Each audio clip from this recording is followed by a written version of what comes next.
ఈ వీడియో చూసే ముందు మీరు దెయ్యాలు, భూతాలు, మంత్రాలు ఉన్నాయని నమ్ముతున్నారా? ఒకవేళ నమ్ముతుంటే ఎస్ అని, లేదంటే నమ్మకపోతే నో అని కామెంట్ రూపంలో తెలపండి. ఈ వీడియో చూసిన తరువాత తప్పకుండా మీకు వీటి గురించి కొంత అవగాహన వస్తుందని నేను అనుకుంటున్నాను. నేను మీకు ఇప్పుడు చెప్పబోయే సంఘటన నిజ జీవితంలో జరిగిన ఒక వాస్తవ సంఘటన. ఇక టాపిక్ లోకి వెళ్ళినట్లయితే ఇది సిద్దిపేట్ జిల్లాలోని ఒక చిన్న గ్రామంలో జరిగిన ఘటన.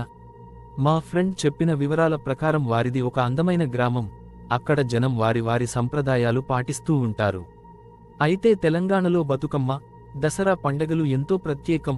అయితే హైదరాబాద్లో ఉండే మా ఫ్రెండ్ పండగ కోసం ఊరికి రావాల్సి వచ్చింది. మా ఫ్రెండ్ గ్రామంకి వచ్చిన తర్వాత వారి ఫ్రెండ్స్ కొన్ని నమ్మలేని, భయభ్రాంతులకు లోనయ్యే కొన్ని విషయాలను తనకు అయితే చెప్తారు. ఆ విషయాలను విన్న మా ఫ్రెండ్ అయితే మొదట్లో లైట్గా తీసుకున్నాడంట.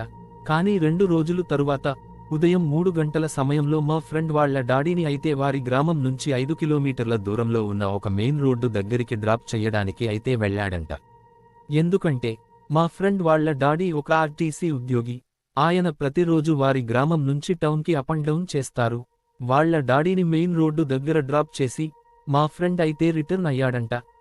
అలా 3 కిలోమీటర్ల దూరం వచ్చిన తర్వాత కొంత దూరంలో ఒక చిన్న లైట్ లాగా కనిపించడం జరిగిందంట. అయితే తను ఆ లైట్ని చూసి ఎవరైనా టార్చ్ లైట్ వేసుకుని సైకిల్ మీద వస్తున్నారేమో అనుకున్నాడట.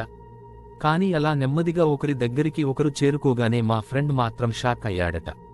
ఒక 60 ఏళ్ల ముసలావిడ శరీరం మీద బట్టలు లేకుండా అంటే నగ్నంగా, తన తల మీద ఒక పాత్రలో దీపం పెట్టుకుని, ముఖానికి పసుపు రుద్దుకుని భయంకరంగా కనిపించిందట.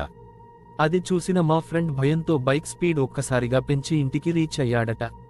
ఇంటికి వచ్చిన తర్వాత మా ఫ్రెండ్ అయితే జరిగిన విషయాన్ని వాళ్ల ఫ్యామిలీ మెంబర్స్తో చెప్పాడంట.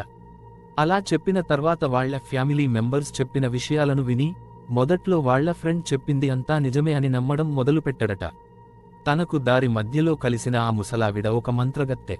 వాళ్ల గ్రామంలో చాలా మందికి చేతబడి చేసి కొంతమందిని చనిపోయేలా చేసిందని, అలాగే తనతో ఎవరు కూడా మాట్లాడకూడదని, ఎవరు తనతో మాట్లాడితే వారికి చేతబడి చేస్తుందని వాళ్ల ఫ్యామిలీ మెంబర్స్ చెప్పారట. ఒక 6 రోజుల్లోనే పెద్ద బతుకమ్మ పండగ అయితే వచ్చింది. ఆ రోజు ఉదయం 4 గంటల సమయంలో తంగేడు పువ్వు కోసం మా ఫ్రెండ్ అయితే అడవికి వెళ్లాల్సి వచ్చింది.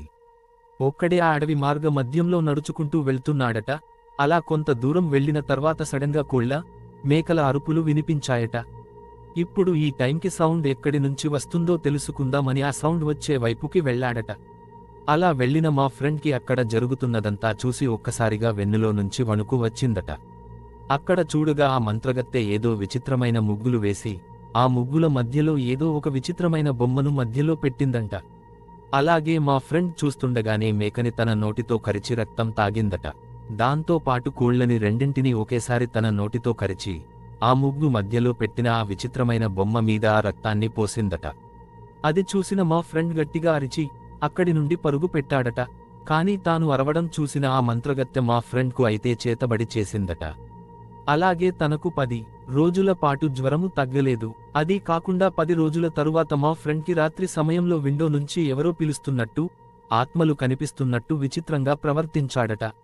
అదే కాకుండా ఒకరోజు అర్ధరాత్రి 1:30 సమయానికి సడన్గా నిద్ర లేచి తన చేతులు చెస్ట్ పైన కొట్టుకుంటూ, మంత్రాలు చదువుతూ శ్మశానంకి వెళ్లాడట.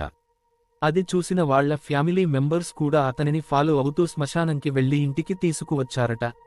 ఇన్సిడెంట్ జరిగిన తర్వాత మా ఫ్రెండ్ని అయితే భూత వైద్యుడి దగ్గరకు తీసుకెళ్లారు. దాని తర్వాత ఆయన కోలుకున్నాడు. ఇక్కడ ట్విస్ట్ ఏంటి అంటే కొన్ని రోజుల తర్వాత ఆ మంత్రగత్తె చనిపోయిందట. అలాగే ఆత్మగా మారి ఆ గ్రామం వాళ్లను ఇబ్బంది పెడుతుందంట. ఈ రియల్ ఇన్సిడెంట్లో బిగ్ ట్విస్ట్ ఏంటి అంటే తన కథ గురించి ఎవ్వరూ విన్న తరువాత ఒంటరిగా ఉన్న వాళ్ల దగ్గరకు రాత్రి 12 గంటల నుండి 3 గంటల మధ్యలో తనని తలచుకుంటే వస్తుందని ప్రచారంలో ఉంది. ఇది మా ఫ్రెండ్ అనుభవించిన రియల్ ఇన్సిడెంట్. ఈ దయ్యం నుండి తప్పించుకోవాలంటే క్షమించండి ఊగులమ్మ, మీ అనుమతి లేకుండా మీ గురించి విన్నాను అని కామెంట్లో టైప్ చేయండి. నేను కూడా కామెంట్ చేస్తున్నాను.